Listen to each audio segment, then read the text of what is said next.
Muy buenas tardes a todos. Son las 3 p.m. hora Bogotá, es decir, 4 p.m. hora Nueva York. En aproximadamente una hora se cerró la sesión en Estados Unidos.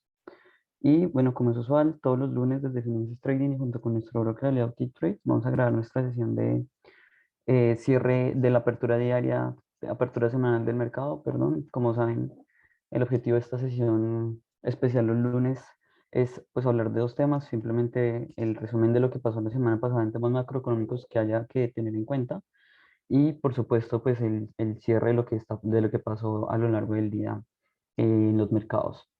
Inicialmente me gustaría hablar con el tema del COVID-19. Todavía es relevante a pesar de que no son los titulares principales en las noticias. Hay que tener en cuenta que en Europa se han presentado unos picos bastante importantes a nivel de contagios. Sin embargo, también resaltar que pues esto no está siendo reflejado en una tasa de mortalidad mayor, algo así por el estilo. Entonces, lo que en realidad preocupa es que pues, los gobiernos se han venido obligados a cerrar la economía de manera ligera y esto pues, preocupa que a nivel, digamos que restando lo que queda del año, tenga implicaciones en el crecimiento de la economía europea, que de hecho los datos que tenemos en pantalla son bastante positivos. La producción industrial y las ventas minoristas, como pueden darse cuenta, se han estabilizado por una parte en cuanto a la producción industrial en niveles cercanos a los que teníamos antes del COVID-19 y por parte de las ventas minoristas se mantienen por encima de pues, este nivel de pre-COVID. En general, los datos son bastante alcistas de partes iguales, a pesar de que estos datos no son muy relevantes a nivel de volatilidad en el mercado, pues sí reflejan que la economía europea continúa en su senda alcista y por lo menos así lo esperamos hasta el siguiente, por lo menos hasta el primer semestre del siguiente año. Lo que sí preocupa en Europa es el nivel de inflación, que podemos ver que por lo menos para Alemania se sitúa en máximos históricos que no teníamos ni siquiera en el 2008. No hay registro, por lo menos en este siglo, de los niveles inflacionarios que tenemos actualmente para Alemania. Y pasa lo mismo con España. Inclusive en el 2011 no teníamos una inflación tan alta. Entonces, probablemente va a pasar como en Estados Unidos, que tengamos que remontarnos a la década anterior, a datos de 1900, para comparar el nivel de inflación al cual nos estamos exponiendo.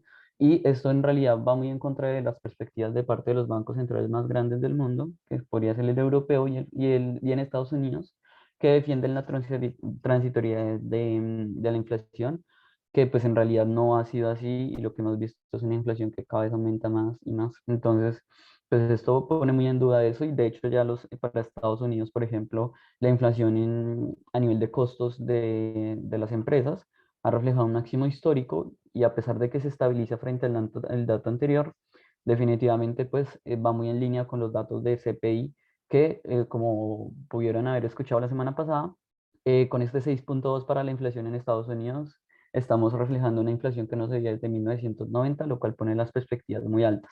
De hecho, pues los mercados esperan que la inflación a un año vista se sitúe y se mantenga en niveles cercanos a los 4,9, muy cercanos al 5% de inflación.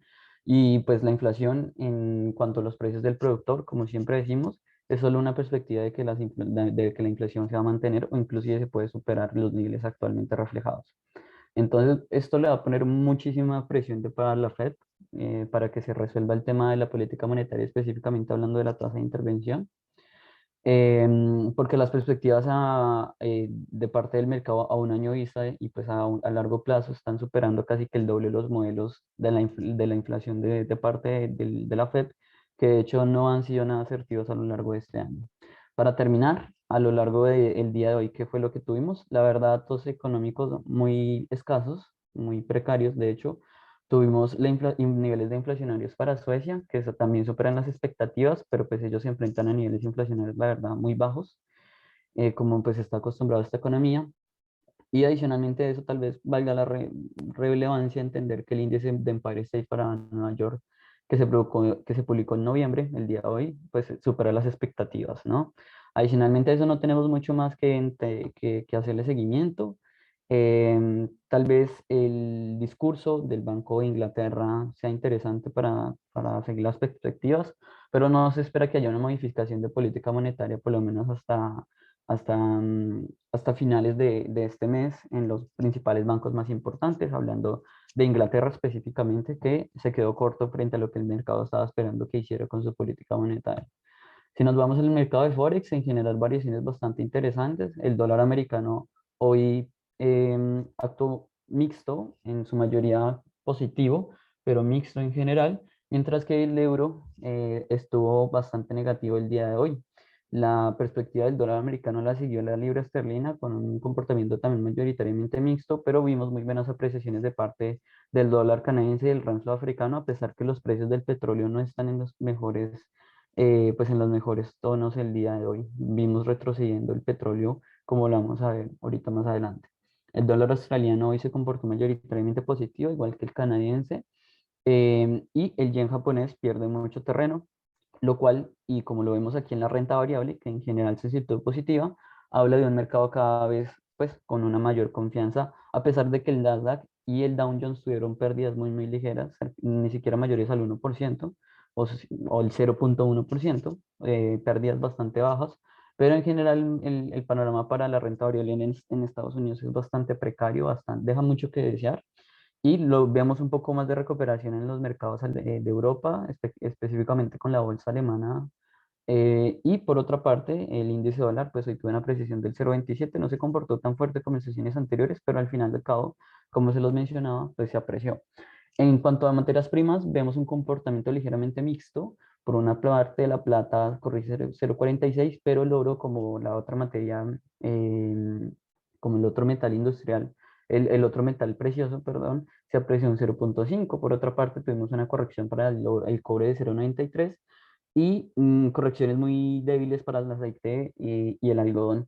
En general, un mercado, pues a pesar de que tenemos variaciones negativas, fue un mercado bastante positivo el día de hoy para las materias primas, sobre todo en el WTI, en el gas natural, que se apreció un 5,24%, y que a pesar de esta apreciación, pues a nivel mensual ya estamos hablando de un movimiento correctivo del 6,8%. Sobre todo tiene que ver con pues, más oferta en el mercado pues, de gas natural de parte de Rusia, que es la propuesta de parte de ellos para disminuir las altas presiones inflacionarias que se van a tener durante los siguientes meses, que pues, son de una alta demanda de gas, dado pues, la temporada invernal, ¿no? Si nos vamos a las criptomonedas, en general un panorama positivo, no muy alcista respecto a lo que acostumbramos a ver, pero pues es un panorama que mantiene altas expectativas respecto a las criptomonedas, que ya han mantenido un nivel superior a los $60,000 específicamente para Bitcoin desde hace ya un tiempo. Eso es todo lo que pasó el día de hoy. Muchísimas gracias. Espero que tengan un buen día, que hayan tenido una jornada muy rentable y nos vemos en el día de mañana en la sesión de apertura, como saben, a las 8 de la mañana hora Bogotá. Un saludo y espero que hayan tenido un día muy bueno. Hasta luego.